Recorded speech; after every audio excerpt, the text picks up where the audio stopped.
Hello, good morning. Aray, kami po ay papunta ngayon sa ospital. No? Kahapon po ako po ay 3 cm. Hindi namin sure kung ito na ba yun. So, samahan nyo kami kasi tumawag ako kay Doc kanina. And pinapapunta niya na ako sa ER. Kasi may lumabas na dugo sa akin. So, examine niya muna ako. Pirma ka dito. Natasahan ng loob mo. Pre-basketball is like. Hindi, wala pa naman eh. Kasi na. Ito, cord ko, Rona. Cord ko. Very good. Okay. Rock. Oh, girl.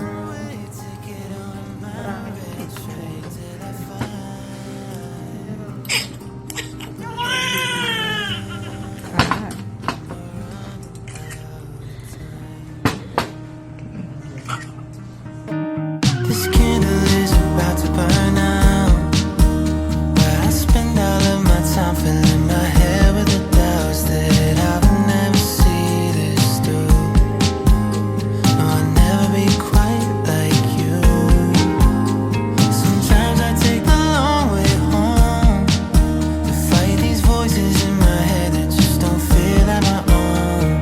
And the music on my radio is the only reason I don't feel alone now. 'Cause all of my thoughts take Good morning. March 24. Sa amin ng nurse kanina, baka pauwiin na rin daw kami ni Doc today. Sobrang bilis ng pangyayari. Hindi ko alam na nagle-labor na ako. Kasi feeling ko yung pain na nararamdaman ko is normal lang naman. Wednesday ng hapon, 3 cm na ako. Pero kasi ang ano sa akin ni Doc, mataas pa si baby, plus kailangan ko pang matagtag. Nung gabi, naglakad pa kami ni Joy kasi may binili kami. Pagdating ng madaling araw, iba yung pain na nararamdaman ko sa private part ko. Doon sa pain na nararamdaman ko sa private part ko, parang mayat maya yung sakit na nararamdaman ko sa puson. Pero kasi, hindi ko talaga alam yung feeling ng nagle-labor eh. Ang feeling ko, ang sasakit yung buong tiyan. Yung pala, puson. Pag sumakit yung puson mo, maninigas yung tiyan mo. Okay, so yun pala yun. Pagdating ng umaga, pagising ko, pag-ihi ko, ako na may dugo. Naman ako doon sa blood na yun na sabi ko, natanggal na yung mucus plug ko. Very, relax lang kami ni Jepoy ng umaga. Dala na namin lahat ng kailangan. Yung hospital bag, yung mga documents, yung pag na-admit ako, ano yung mga kailangang dalhin, ganyan. Dinala na namin lahat yun, nakalagay lang sa sasakyan. Pumunta kaming ER, mas madalas na yung nararamdaman kong pain. So, pagdating ni Doc, inai niya ako, tapos chinek niya, 7 to 8 cm na pala ako. And then, paglagay sa akin ng suwero, dun ko mas naramdaman yung pain. Hindi ko alam kung anong meron sa suwero, no? Pero, mas naramdaman ko yung pain na masasabi ko, nagko-contract na talaga. Ito na talaga yun. Tapos, every 5 minutes, ito ko na rin, naramdaman ko yung pain. After 5 minutes, pain ulit. Tapos, after 5 minutes, pain ulit. So, ganon. Dire-diretso na sila. Kinuha na nila ako ng dugo. Kinuha na nila ako ng urine.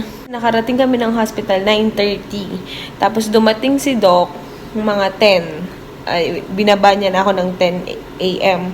10 to 10:30 yun, examine. Tapos, kinukuha na ako ng dugo, tapos ng ihe. I think mga 11, doon ko napansin na, sabi ko, Jepoy, feeling ko pumutok na yung panubigan ko.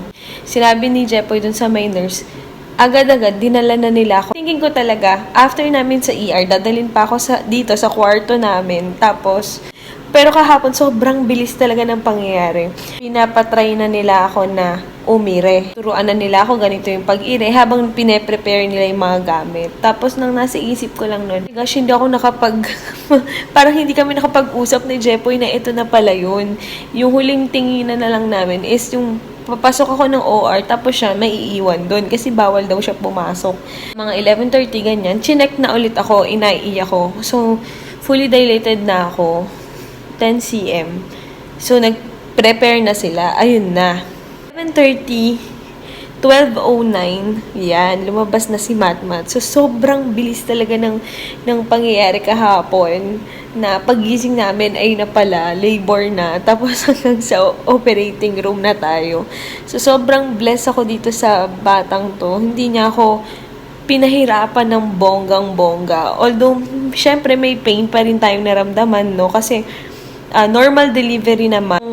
Nung nilalabas na, wala ako totally naramdaman. Pero ngayon, nung wala ng anesthesia, naramdaman ko na yung sugat ko. Sobrang blessed, tsaka answered prayer kami sa kanya kasi lagi namin pinagpipray ni Jepoy na mabilis lang yung labor, tas mabilis lang yung paglabas niya, na kasi may cord din siya eh. So, ang prayer namin is mabilis yung paglabas niya, hindi mahirapan yung paghinga, and talagang healthy baby boy naman yung binigay sa amin ng Lord. So, thank you sa lahat ng mga nag-pray para kay baby Matmat. Super pogi. Super pogi.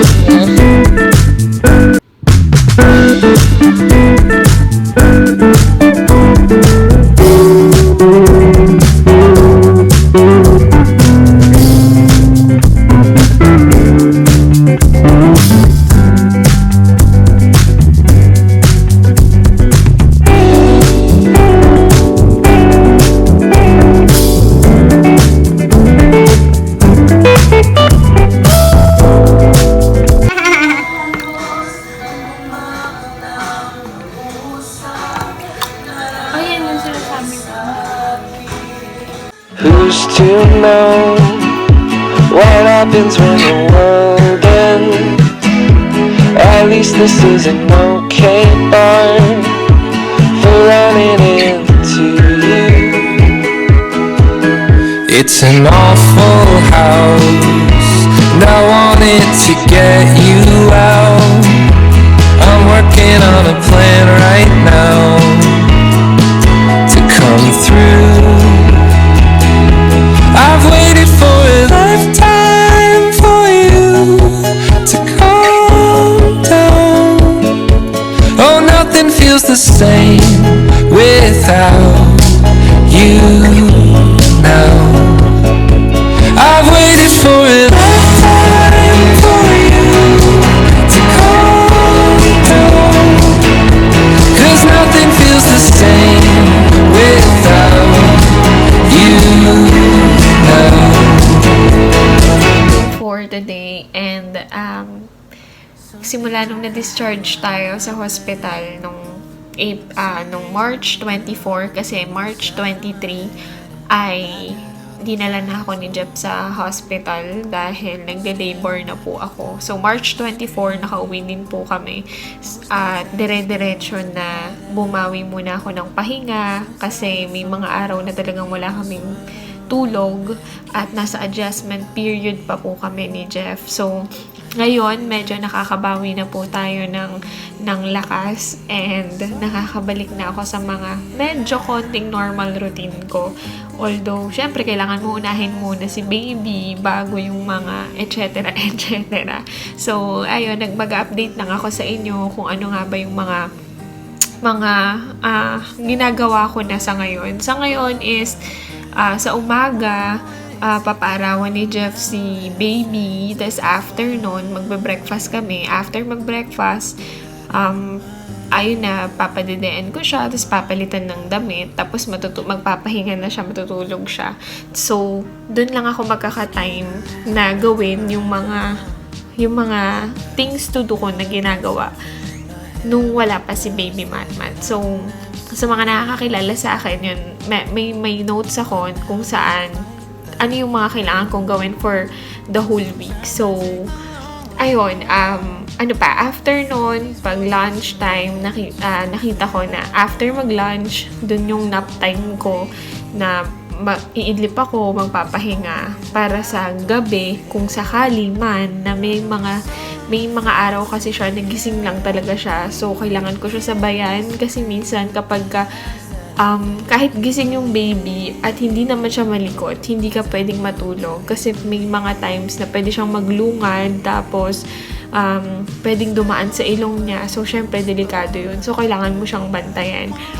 So, ayun lang. Today is our 3rd anniversary ni Jeff Boy. So, I think, lalabas kami mamaya for a simple celebration. And, although napapaisip ako kung lalabas ba kami or dito na lang kami sa bahay. Pero, na-realize ko na minsan, kailangan mo ring i-treat talaga yung sarili mo, lalo na sa mga panahon na to, para hindi mo rin lalong isipin na na nakakapagod yung mga bagay-bagay. So, since baby pa din naman si Matmat at hindi pa siya yung nagde-demand na kailangan lagi kaming kasama. So, ayun, ipapatingin muna namin siya kay Ate Joy. Si Ate Joy is yung isang anak-anakan ko sa church, and talagang tinuring na namin siya bilang panganay na anak namin ni Jeff. So, trusted person namin siya when it comes dito sa bahay at saka kay baby. So, ayun lang. Update ko kayo later kung saan kami ni Jeff mamayang gabi. And, sana sa banda doon, no, makapag-update na ako ng tuloy-tuloy. Kasi medyo mahirap. Tapos mag-e-edit ka pa. Hey! So, habang nag-edit tayo kanina, umiyak siya. Kasi hindi niya ma-burp ng maayos. So, kapag hindi siya makapag-burp, gusto niya buhat siya. So, ayan. Buhat siya ni nanay. Para siyang si tatay niya. Nakangalagi.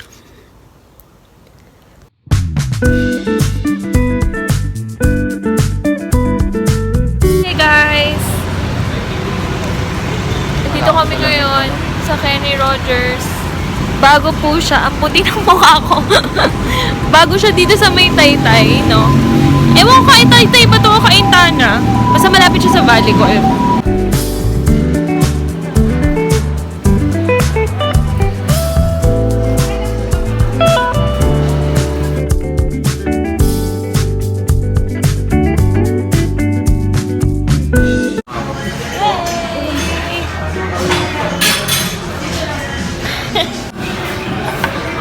Complete na ba yan? Complete na? Order kami ng roasted chicken. Tapos steak. Roast na chicken. Yung chicken roast. Maganda? Hindi, bata.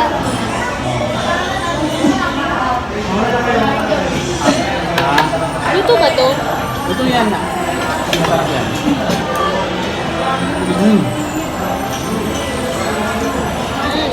Sarap. Paborito. Sarap nga.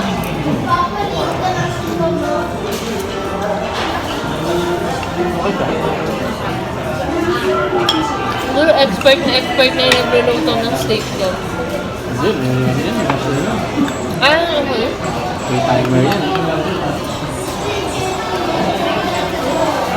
Saka yung gamit nila.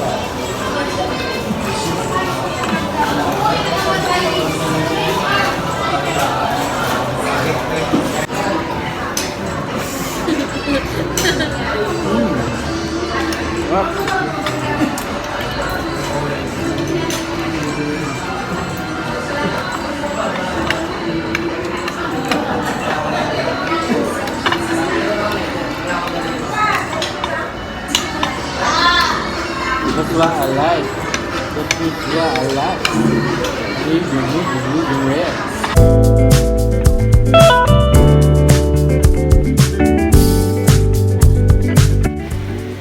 Mat tulog si tatay.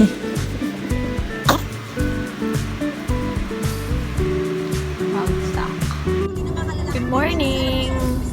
Ngayon ang unang check-up ni Matmat. Daday namin siya sa pedya niya. So, yung doctor niya is si Dr. Duran. Tapos, pinapapunta niya kami sa clinic niya sa may Kainta. Si Matmat, sleeping. Sarap ng tulog niya. Feeling niya hinihili siya pag umuuga yung sasakyan. So, sana di siya magloko hanggang mamaya. So, ngayon nandito kami sa malapit sa Ortigas Hospital kasi kukunin namin yung newborn screening result niya. Alam namin kakailanganin siya ni doctor kasi titingnan din niya yun. Tapos first time lang din namin makikita yung result niya after almost 3 weeks. Oo, parang almost 3 weeks na. So, sana makapag-update pa rin ako mamaya kasi ang hirap mawak ng cellphone tapos hawak mo yung baby. Syempre, unahan mo yung baby, di ba? So, ayun, update ko kayo siguro pag uwi namin or kung kakayanin mamaya kapag hawak siguro siya ni Jeboy. Ngayon kasi tahimik lang siya, ganyan lang. Hello guys! So we're done! Na-check na siya ni doctor.